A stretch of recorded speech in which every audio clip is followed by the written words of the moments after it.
reviewing warrant article number 17, which is the Industrial Park District Bylaw. So today I'm going to go through data centers, which is a special permit, section K, and that would be a supplement to our special permit section of our town code 174-9. And this would be a special permit by planning board. And that allows us to have the site oversight for major site plan or modification. So let me share the warrant article with you. So again, this is warrant article number 17. And if you scroll down to, let's see, what page is this? Page 39. This is 174.9K data centers. So this would be a whole section that's inserted into our current town code. And so data centers. There's a lot of conversations around data centers these days, and most of them are enormous. They are multiple football fields. They're being built in Arizona and Pennsylvania and Virginia, and we keep seeing concerns raised by local residents around data centers.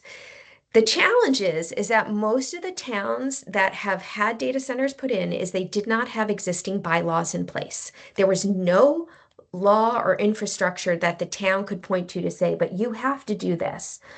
So the town was at a disadvantage and proponents were at an advantage. And so we don't want that to happen to Southborough.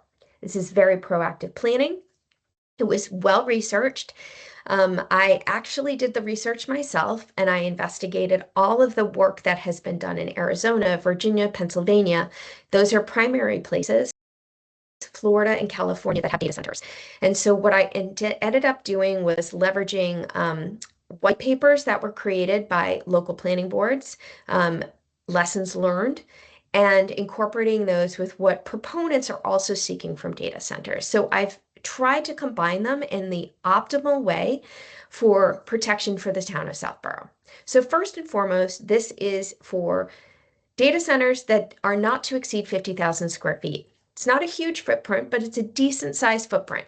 Let's just say it's, I will have an example for you at town meeting. I should have an example of what 50,000 square feet is similar to. So this is a very comprehensive bylaw, and I encourage you all to take the time to read it. But I hope that coming out of reading this, you understand that we have put quite a bit of protections in place for the planning board to be able to approve or not approve a data center that comes to our town. So the first is that we provide a very robust definition of what a data center is. What I want to clarify is a data center is exactly what is being built to run AI. And to run servers and computer systems for large organizations like Amazon. It's also the same place where ChatGPT and Perplexity and Copilot and Claude leverage resources to be able to run algorithms. Those are very large-scale data centers, and it's not just a bunch of computers in a room. It's quite a bit more intense. And so we've provided that definition. I'm not going to read it here. You have it in front of you, and I encourage you to read that. What we do say is that computers are not considered to characterize a data center. If it's primarily just computers in your own home, a desktop, if it's multiple computers, and that we try to basically limit that if it's just a bunch of computers, that doesn't qualify as a data center. Now, this is important. The planning board may promulgate regulations interpreting and updating this definition as technology evolves. Following a public hearing, which means a planning board can have a public hearing, we can change the rules or what our definition is, and that would take effect not at least 6 months after we do that. So if there is a proponent that has a data center and we all of a sudden change the definition, that is not retroactive. So it would be a 6-month time frame, and then that would go in, and that would probably go through a town meeting bylaw because it is still part of a bylaw.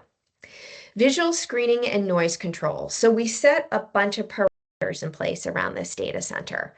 We very clearly outline about outdoor equipment must be fully enclosed, what the ground equipment and substations must be screened, what pre-construction and post-construction studies must be done, particularly around the noise bylaw, because I have read it does generate noise, a low energy buzz, and no one wants to hear that all the time. So they do need to do those pre and post construction noise by law.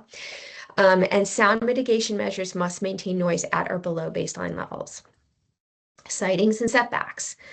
In my first review of the bylaw and sighting and setbacks, we indicate that these must be at least 1,000 feet away from conservation or residential properties, and that ground equipment must be at least 1,000 feet from conservation or residential districts.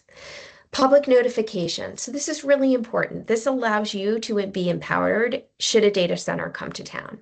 All residents and homeowner associations within a half a mile radius must be notified at least 15 days prior to hearings and neighborhood meetings. The applicant must also schedule and attend 2 neighborhood meetings, which the planning board would be invited to. And the applicant must sign and let people know that they're holding these meetings. As a condition of the special permit, they must maintain a public website announcing non-emergency generator, non-utility, or other noise-producing backup power sources that would be in operation at least 24 hours in advance, and that they only can operate generator and other noise-producing backup power sources from 9 a.m. to 5 p.m. Monday through Friday. It excludes holidays unless it's supplying emergency power. Now, this is kind of where we put a lot of meat around where planning board has authority, and that is in considering whether to grant a special permit. We can take into effect these things. Public utilities and infrastructure. The anticipated demand on required upgrades to electrical, water, sewer, stormwater, telecommunication systems, including impacts on system capacity, reliability, and resiliency for existing and planned town users. This can affect your water pressure. This can affect your electrical bills. So we are trying to put those components in place. Energy use and emissions, projected electrical load, need for new or expanded substations or transmission facilities. Anything like that can kind of weigh in on how we think about granting a special permit. Water use and cooling. We know these use quite a bit of water. We need to make sure they're using their own water and not depleting your water. Noise, vibration, and air quality. This also includes the preamble in the warrant article around our kind of environmental provisions that we'd like any proponent to watch. We've reiterated it here in data centers in special permit section of the zoning bylaw. Public safety and hazard mitigation. We want to make sure that fire, police, health, board of health all have adequate plans in place to be able to manage a data center. We want to make sure it's consistent with town plans and policies. We do have a master plan and zoning objectives, and we want to make sure that this doesn't impact any of those. And the planning board may deny a special permit where, after considering these factors, and yes, they're not quantitative, they are qualitative in nature, it finds that the proposed data center would result in substantial or unreasonable adverse impacts on town resources, the environment, public health or safety, neighborhood character, or the implementation of adopted town plans, and that such impacts cannot be adequately avoided or mitigated through reasonable conditions. And then finally, the additional development standards is it must comply with our chapter on 174.8-6, which is our setbacks in our IP district, and that the maximum building size is 50,000 square feet. So I believe these put provisions in place to protect the town of Southborough. I'd rather be proactive and have a bylaw on our books than be told by a proponent and a government what needs to happen. So if you have any questions, please contact the planning board, and we look forward to seeing you at town meeting on April 11th at, I think, 10 a.m. Thanks.